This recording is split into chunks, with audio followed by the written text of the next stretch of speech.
Bom dia, boa tarde, boa noite, dando sequência dos nossos encontros de Linguística 2. Hoje a gente vai para a nossa terceira aula, tá? Mas como assim terceira aula? Se a gente teve 4 vídeos. Lembra que a segunda aula ela foi dividida em 3, tá? E essa terceira aula ela também vai ser dividida em 3. Então, a primeira parte dessa aula a gente vai falar de competência e desempenho linguístico, tá? A segunda parte a gente vai falar do problema de Platão, tá? Relacionado ali à competência linguística, tá? E na terceira parte dessa aula, a gente vai falar de Chomsky e o argumento da pobreza de estímulos. Então, e essas 3 sequências de vídeo trazem uma única aula, ok? Para a gente ficar aqui acertado. Bom, lembrando que todas essas aulas são baseadas no material dos professores Eduardo Kennedy e Ricardo Lima. Então, vamos começar, né? Sabemos que existem muitas linguagens diferentes da linguagem verbal, tais como a linguagem corporal, a linguagem pictórica, a linguagem das cores, a linguagem dos cheiros, a linguagem dos diferentes tipos de animais e daí por diante. A linguagem verbal é, por sua vez, um tipo específico, bem especial de comunicação e expressão. Tá? Crianças muito pequenas, já aos 3 ou 4 anos, são capazes de muito mais do que memorizar, ok? As crianças elas são capazes de muito mais, vão além de memorizar palavras, ok? Elas não dominam ainda uma quantidade de itens lexicais, tá? Como é que eu poderia dizer aqui? Elas não vão ter uma quantidade de palavras e significados armazenadas igual um adulto, isso é óbvio, tá?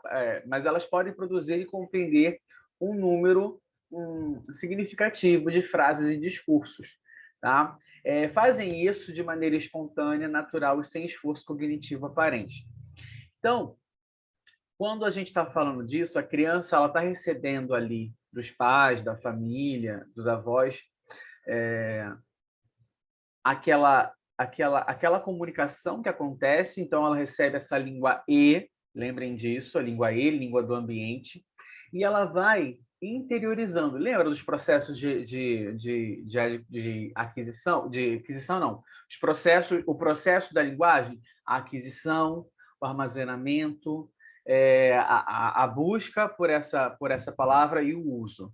Lembra disso? Então, ela vai armazenando aquela quantidade de coisas, ela vai lembrar, por exemplo, o que é uma mamadeira, ela vai lembrar o que é uma bola, ela vai lembrar o que é um desenho, o que é um cachorro. Ela pode não saber exatamente como dizer a palavra. Por exemplo, quando ela vai falar com o cachorro, ela não vai falar um cachorro de início, não. A criança de 3, 4 anos, sim. Mas o mais novinho ainda não. Vai falar o quê? Au, au. Mas ela já sabe que aquilo ali é um cachorro. Tá? Então, a criança aí ela faz isso sem pensar muito. Tá? Sem pensar muito. Sem um esforço cognitivo aparente. Bom, a aquisição da linguagem é um fenômeno compulsório entre os humanos. As crianças não podem escolher não adquirir a língua do ambiente. Isso é interessante, tá? Ela não escolhe, eu não vou aprender o português. Ela não é uma questão de escolha. Se ela está inserida nesse ambiente aqui, por exemplo, do Brasil, ela vai aprender o português.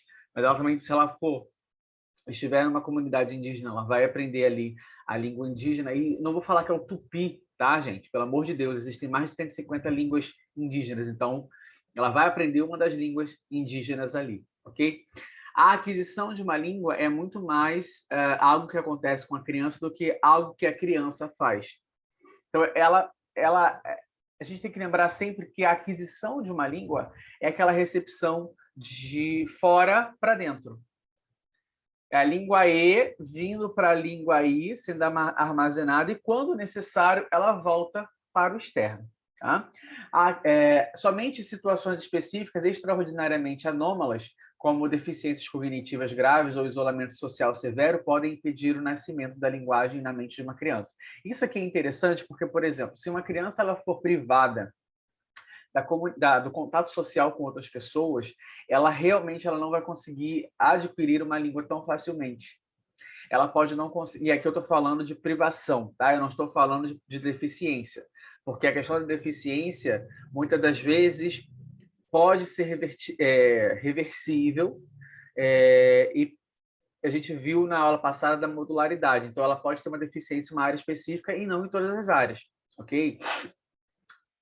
Vamos supor, uma pessoa que é muda, que ela não vai falar, mas ela consegue compreender quando eu estou conversando com ela alguma coisa. E é um outro ponto, nem toda pessoa muda é surda, tá? Por favor, vamos ter também essa consciência, tá? Então ela vai saber, ela não vai falar, porque ela tem uma deficiência, tá? Na parte de fala, mas ela entende o que eu estou falando, tá? Então a gente precisa ver isso também. Agora, quando a pessoa é separada, tem alguns textos que falam sobre isso, de crianças que foram raptadas e não tiveram contato com outros seres humanos durante anos, e eles vivem como se fossem selvagens. Eles não sabem o que é sentar à mesa, eles não sabem o que é conversar, eles não conseguem dialogar. Por quê? Porque não teve esse desenvolvimento. Não receberam essa língua aí. Foram tratados como bicho. Então, isso pode realmente trazer esse impedimento, tá? A criatividade é a principal propriedade das línguas naturais.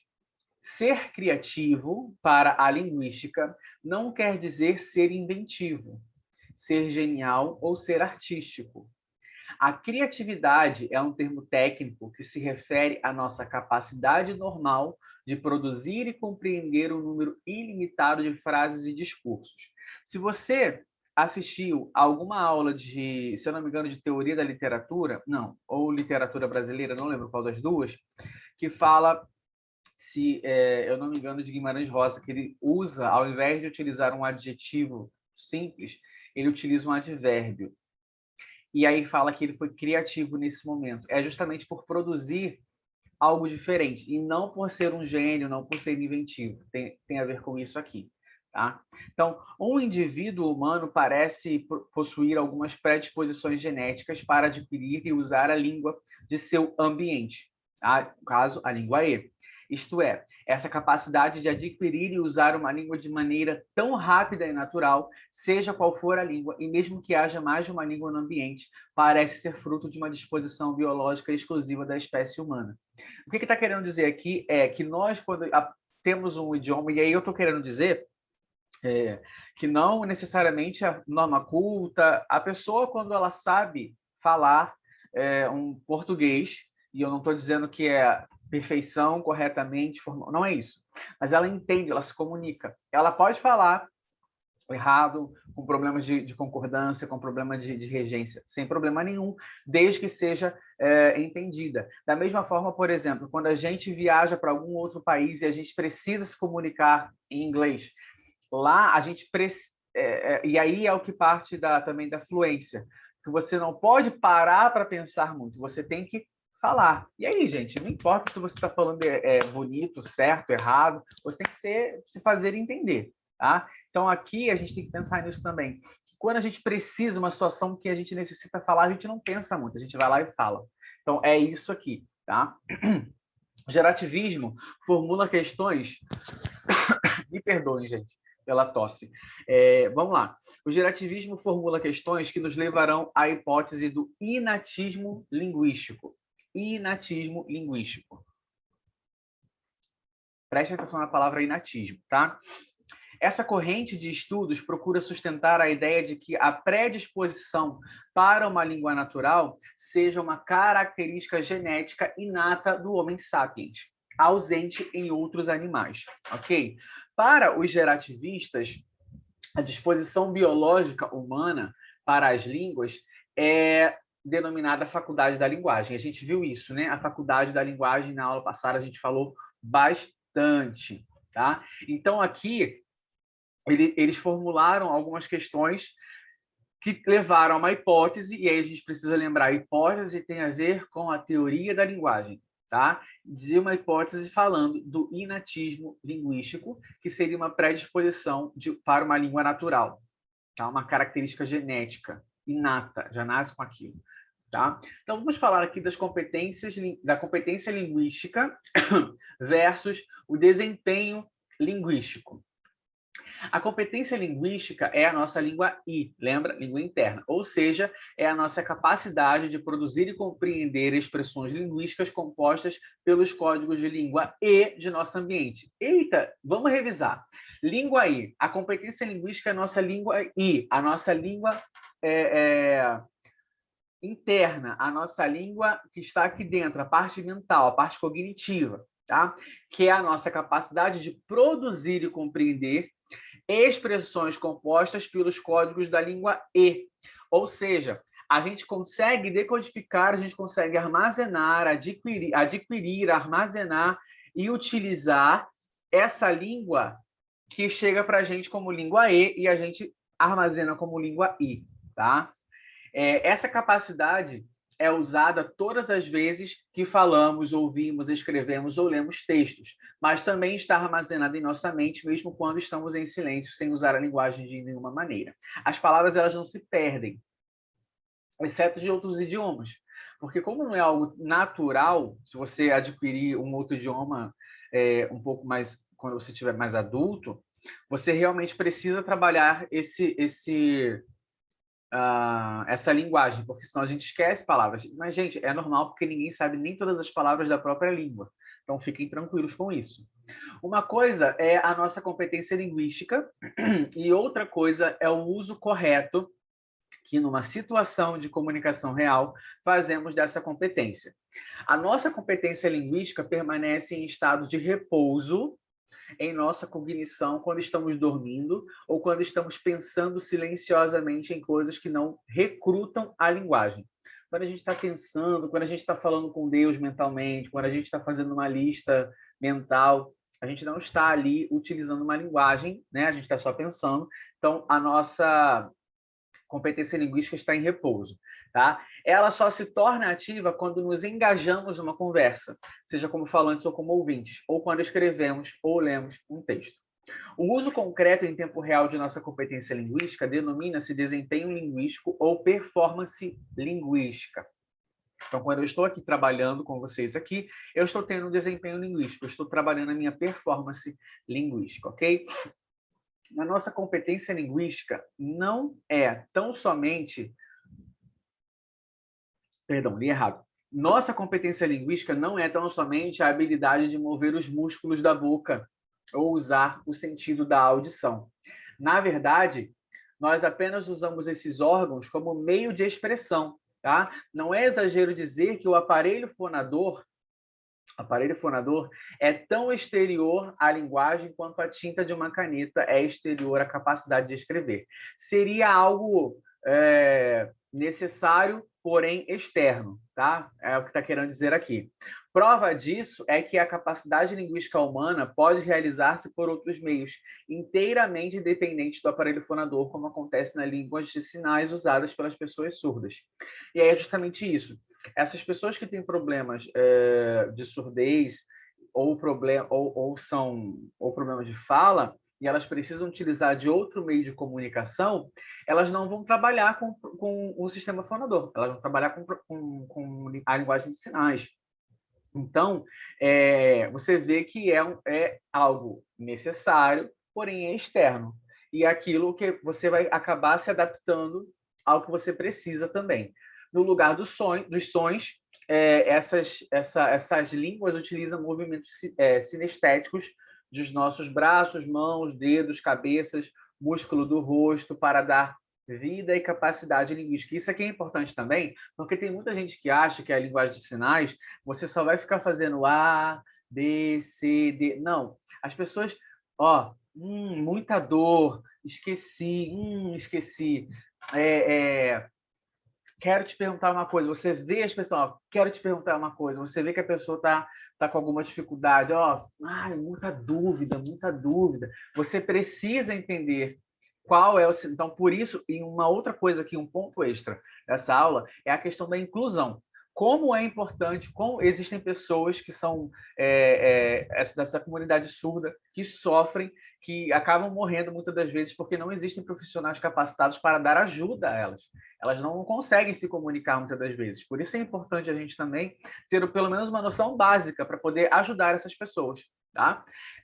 Enfim, foi pensando na relativa independência entre a capacidade linguística humana e os seus diferentes meios de expressão, como as línguas orais, as línguas de sinais e os diversos sistemas de escrita existentes, que o casal Gardner resolveu treinar a chimpanzé Washoe com palavras da LCA, tá? Das línguas de sinais americanas. Os Gardner pensavam que as limitações dos macacos em usar a língua humana decorria de problemas de desempenho linguístico, por causa do formato da boca, dos dentes e dos lábios e da laringe. Só que não se tratava, segundo eles, de um problema de competência. Foi com base nessa crença que os psicólogos investiram tanto tempo e dinheiro no treinamento da Washoe. Eu não sei se é Washoe, mas eu acho que é Washoe, com a LCA, ok? O Washoe aprendeu a realizar fantásticas proezas comunicativas com a LCA, mas tal desempenho em muito pouco se assemelha ao uso natural criativo. Perceba, ela foi treinada. Ela aprendeu aquilo ali, mas não era criativo. Tá? Não era uma capacidade normal de produzir e compreender um número ilimitado de frases e discursos. Ela não produzia um número ilimitado. Tá? Por exemplo, uma criança com deficiência auditiva, em fase de aquisição de linguagem de sinais, ela consegue compreender muitas coisas.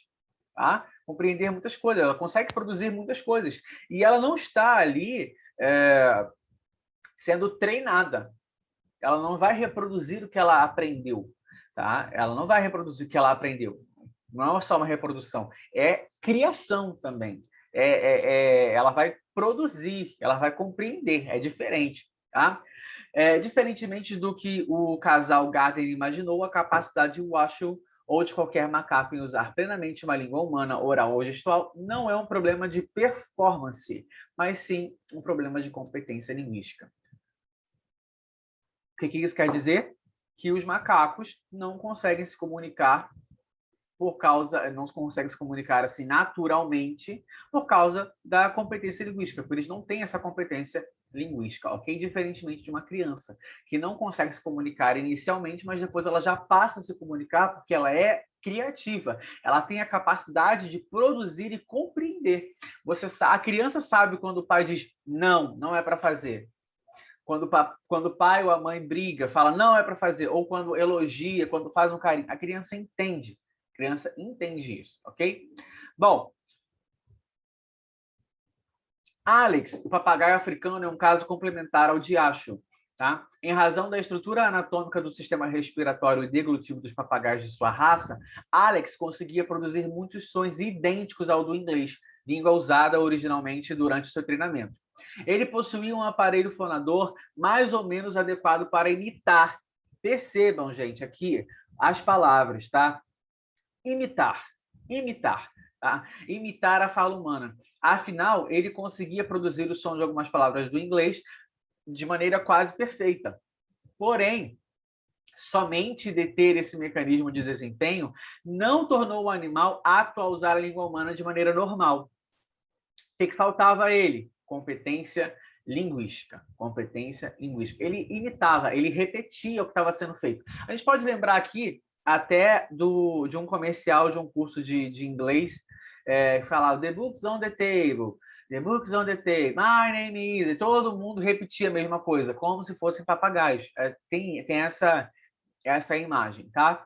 Bom, usar a língua, ou seja, a performance, não é a mesma coisa que possuir conhecimento linguístico. Ou seja, usar a língua não é a mesma coisa do que ter uma competência. A competência linguística é o módulo da mente humana em que todos os conhecimentos sobre a fonologia, a morfologia, o léxico, a sintaxe, a semântica e a pragmática de uma língua estão armazenados. Então, a competência linguística é um módulo onde tem esses submódulos, tá? São conhecimentos especificamente linguísticos, pertencentes ao módulo cognitivo exclusivo da linguagem, e isso a gente viu na parte 3 da nossa aula 2, tá? O vídeo anterior a esse. Por sua vez, o desempenho linguístico envolve a conjugação do conhecimento linguístico junto a inúmeros outros tipos de conhecimento. Tá? Durante o uso da linguagem, o módulo linguístico interage intensamente com muitos outros módulos da cognição humana. Se a competência linguística é modular, o desempenho é necessariamente não modular ou intermodular. De novo, durante o uso da linguagem, o módulo linguístico interage intensamente com muitos outros módulos da cognição humana, e a gente viu isso na aula passada. Um módulo ele não existe ou trabalha sozinho. A gente vai ver que é um processo, que é algo dinâmico, tá? Os módulos se relacionam, se correlacionam, conversam entre si, tá? Devemos entender que a competência diz respeito apenas ao conhecimento linguístico, algo estático e isolado na anatomia modular que atribuímos à mente humana na linguística gerativa. Ao passo que o desempenho é o uso dinâmico desse conhecimento de maneira integrada a muitos outros tipos de cognição, não especificamente linguística. E aí a gente vai ver que o módulo linguístico ele vai trabalhar de forma dinâmica com outro módulo, com o módulo da visão, com o módulo da atenção, com o módulo da percepção, enfim, tá? Trabalha de maneira dinâmica, beleza? Bom, conseguir controlar corretamente os músculos do aparelho fonador durante a produção da fala é apenas um exemplo dessas habilidades não estritamente linguísticas, tá?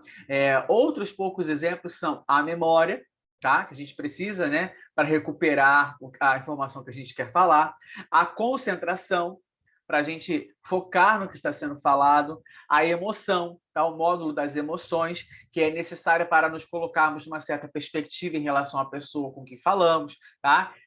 As interações sociais, né, necessárias tanto para sabermos o que devemos e podemos falar em certos contextos, quanto para sabermos o que não devemos ou não podemos falar em outras situações.